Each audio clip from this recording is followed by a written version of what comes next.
বাংলাদেশের জন্য ভবিষ্যতে একটা বড় ধরনের অশনি সংকেত তৈরি হচ্ছে।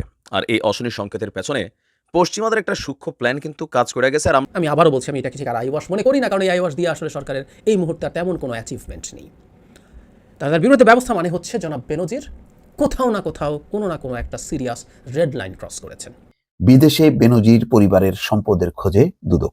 ৩টি দেশে তার সম্পদ রয়েছে বলে ধারণা করা হচ্ছে।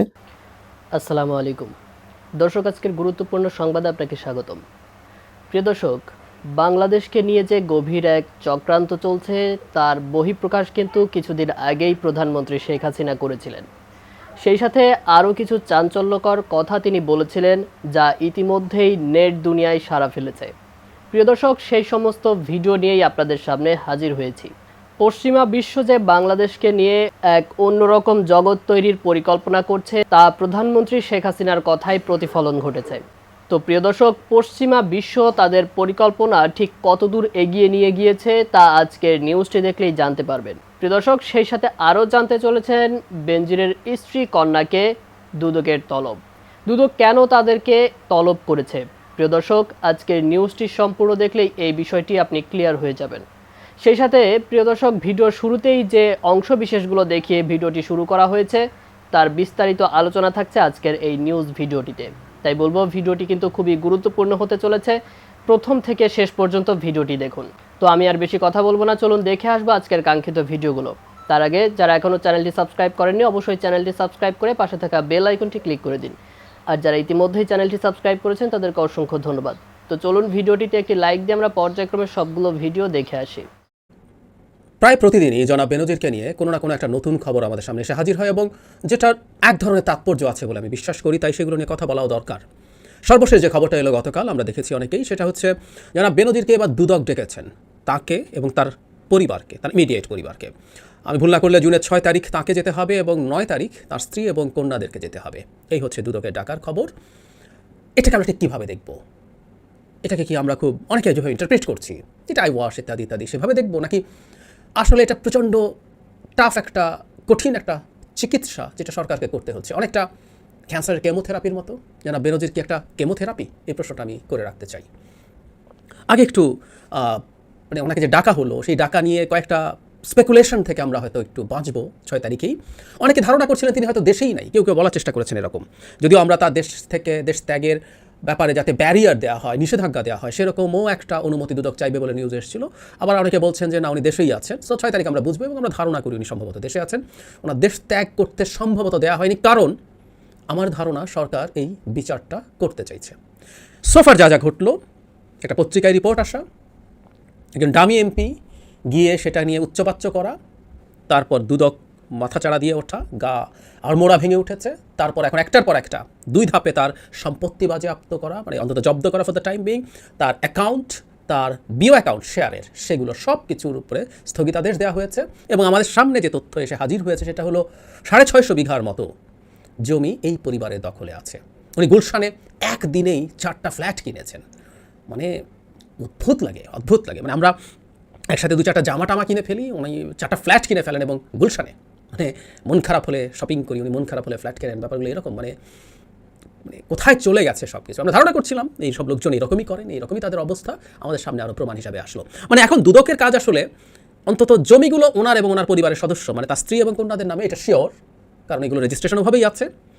দুদকের আসলে দেখার বিষয় কাগজে কলমে এখন উনি এগুলো বৈধ উপার্জন দিয়ে অর্জন করেছেন কিনা।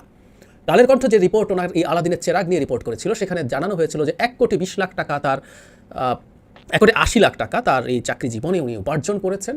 এর বেশি কোনো টাকা সেখানে নাই। আমরা উনি যদি মিশনে গিয়ে থাকেন, ইউএন মিশনে ভালো টাকা পাওয়া যায়, এটার কয়েক কোটি টাকাই বা আসলে হবে। কিন্তু উনি অকল্পনীয় শত শত হাজার হাজার কোটি টাকার সম্পত্তি দেশেই আছে। তার লন্ডারিং করা, পাচার করা সম্পত্তির বহু গুণ, এর কয়েক গুণ আছে, এটা আমরা খুব স্পষ্টভাবেই জানি। উনি এত বোকা মানুষ যে কোনো বিবেচনায় নন। কিন্তু যে কথাটা বলছিলাম, আসলে গতি প্রকৃতি আমরা দেখে আমরা এখনও কেউ কেউ মনে করছি যে তাকে দুদক ডাকবে, দুদক ডেকে নিয়ে তার সাথে একটু কথা বলবে, পরে তাকে একটা সাফ সুতরা করে সার্টিফিকেট দিয়ে দেবেন যে না, তার সব কিছু বৈধ, সব ঠিকঠাক আছে। এরকমও স্পেকুলেট কেউ কেউ করছেন, but I don't agree with that.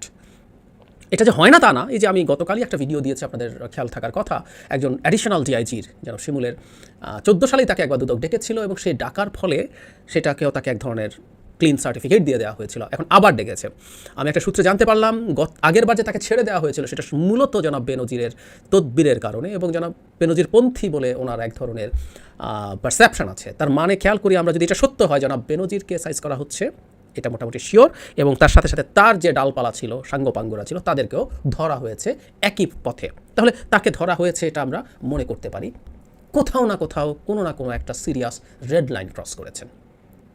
মানে উনি এই সম্পদ অর্জন করছেন, উনি গোপালগঞ্জের মতো জায়গায় সম্পত্তি কিনছেন, উনি মানে এই বিঘার পর বিঘা, শত শত বিঘা জমি আপনি তো আসলে এক রাতে রাতারাতি কিনে ফেলেননি, আপনি 4টা ফ্ল্যাট কিনে ফেলছেন। মানে রাষ্ট্রে তো অনেকগুলো গোয়েন্দা সংস্থা আছে, সেই সংস্থাগুলোর আসলে এই ধরনের পদে থাকা মানুষের খোঁজখবর রাখা উচিত, জেনুইনলি রাখা উচিত। একটা দেশের পুলিশ প্রধান কোথায় কী করছেন না করছেন, তার ভালো কাজ খারাপ কাজ সব তথ্য বাই ডিফল্ট ওইসব অর্গানাইজেশনের রাখা দরকার, ওইসব রাখা আছে, এটা সবাই জানে।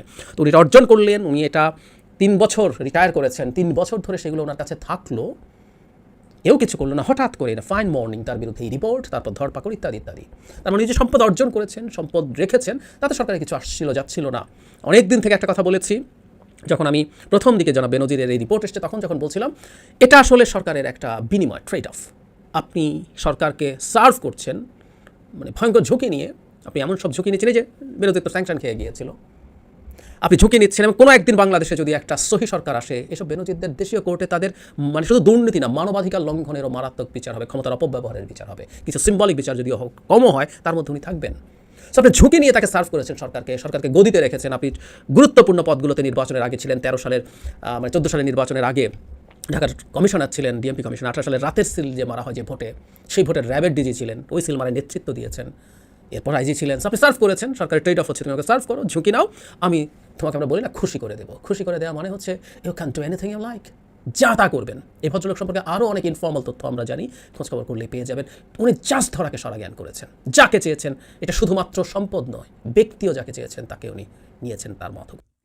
বাংলাদেশের জন্য ভবিষ্যতে একটা বড় ধরনের অশনি সংকেত তৈরি হচ্ছে, আর এই অশনি সংকেতের পেছনে পশ্চিমাদের একটা সূক্ষ্ম প্ল্যান কিন্তু কাজ করে গেছে। আর আমরা কোথাও না কোথাও কি বলে যে দরদি জাতি, তো তখন আসলে সরকারের দোষ দিয়েও লাভ নাই। আমি নিজেও ভাই সত্যি কথা, যখন মিয়ানমারের এই রোহিঙ্গারা বাংলাদেশে আসছে, আমাদের একটা সংগঠন আছে ইউনাইটেড শরণ, প্রায় 4 লক্ষ টাকার জিনিস আমি সেখানে পাঠিয়েছি, 700-র উপরে কম্বল পাঠাইছি, খাবার দাবার ত্রাণ পাঠিয়েছি। আমার মতন সারা বাংলাদেশের মানুষ কিন্তু এই রোহিঙ্গাদের পাশে দাঁড়িয়েছিলেন।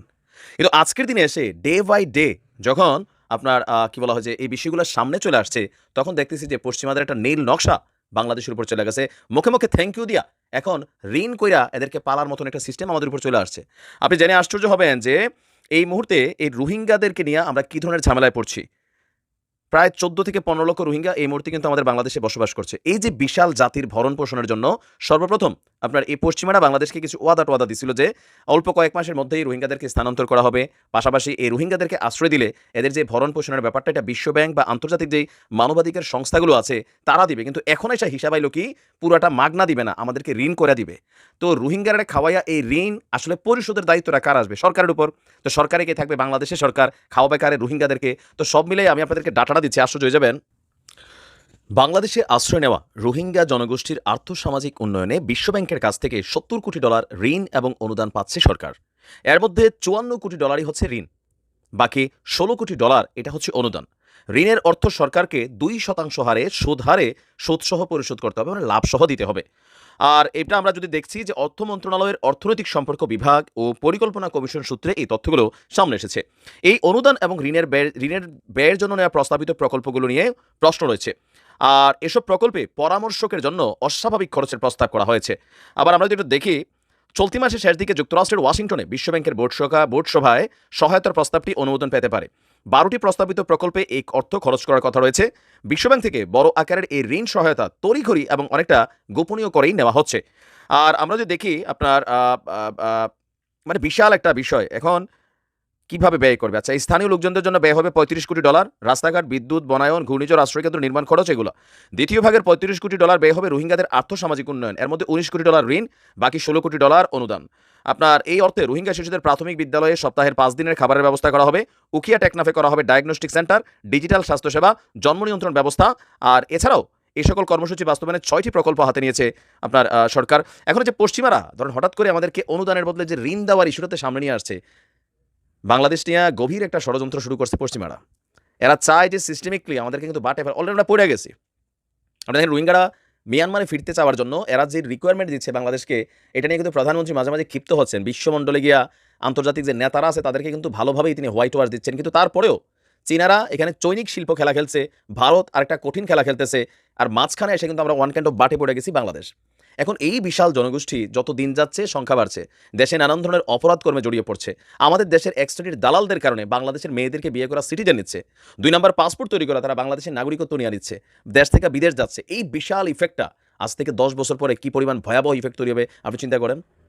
আমার মনে হয় যে বাংলাদেশের উচিত আন্তর্জাতিক পরিমণ্ডলে যেই শক্ত চাপ তৈরি করার দরকার, ভারত এবং চীনকে পাশে নিয়ে বা রাশিয়াকে পাশে নিয়ে পশ্চিমাদেরকে একটা শক্ত ধাবানি দেওয়া, নয়তো এই সমস্যাটা ইন ফিউচার কিন্তু বড় আকার হবে। লাস্ট কয়েকদিন আগে প্রধানমন্ত্রী কিন্তু পশ্চিমাদের উপর কররা খেপছিলেন এই ইস্যুটাতে, তবে কোনো ধরনের পজিটিভ প্রতিক্রিয়া কিন্তু এখনো তৈরি হচ্ছে না। সাবেক আইজিপি বেনজির আহমেদ সম্পর্কে নানা তথ্য এখনো প্রকাশ অব্যাহত রয়েছে। সর্বশেষ তাকে নিয়ে যে খবরটি প্রকাশিত হয়েছে তার শিরোনাম হচ্ছে বিদেশে বেনজির পরিবারের সম্পদের খোঁজে দুদক। 3টি দেশে তার সম্পদ রয়েছে বলে ধারণা করা হচ্ছে বা কোনো তথ্যসূত্র পেয়েছে দুদক, তার ভিত্তিতেই অনুসন্ধান তারা শুরু করছে। এর মধ্যে 6 জুন বেনজির এবং 9 জুন তার স্ত্রী 3 মেয়েকে জিজ্ঞাসাবাদ করবে দুদক। এটি মোটামুটি প্রকাশিত হবার পর সবাই নড়ে চড়ে বসেছে এবং নানা রকম তথ্য বেরোচ্ছে। যেমন আজকে একটা মজার কথা বলি, একজন আমাকে লিখেছে যে গরিব মানুষ একদিনে 1 হালি ডিম কিনতে পারে না, আর বেনজির আহমেদ একদিনে 1 হালি ফ্ল্যাট গুলশানে কিনেছে, এটা কিভাবে সম্ভব? আসলে ইন্টারেস্টিং ব্যাপার, খুবই দুঃখজনক ঘটনা। সত্যি তো 4টা ডিম কিনতে হিমশিম খায় এবং সম্ভবত পারে না, সে কোনো রকম হয়তো 1টা কেনে বা 2টা কেনে। 1 হালি ডিম কেনার সামর্থ্য অনেকের নাই। সেখানে গুলশানের 4টি ফ্ল্যাট একদিনে তিনি কিনেছেন একেবারে পানির দরে। তো সে কারণে তিনি এটি ক্ষোভ প্রকাশ করে লিখেছেন। যাই হোক, এখন যে খবরটি এসছে সামনে, বেনজির আহমেদ এবং তার স্ত্রী সন্তানদের নামে বিদেশে কোনো সম্পদ আছে কিনা সেই খোঁজও শুরু করেছে দুদক। সংস্থাটির পক্ষ থেকে বিদেশে সম্পদের খোঁজ নিতে বাংলাদেশ ফিনান্সিয়াল ইন্টেলিজেন্স ইউনিটকে চিঠি দেওয়া হয়েছে। সাধারণত তারাই বিদেশে সম্পদের ব্যাপারে খোঁজ করার একটা বৈধ দায়িত্ব পালন করে। দেশ থেকে অর্থ পাচার ঠেকাতে নীতিমালা প্রণয়ন ও সমন্বয়কের দায়িত্ব পালন করে বিএফআইইউ।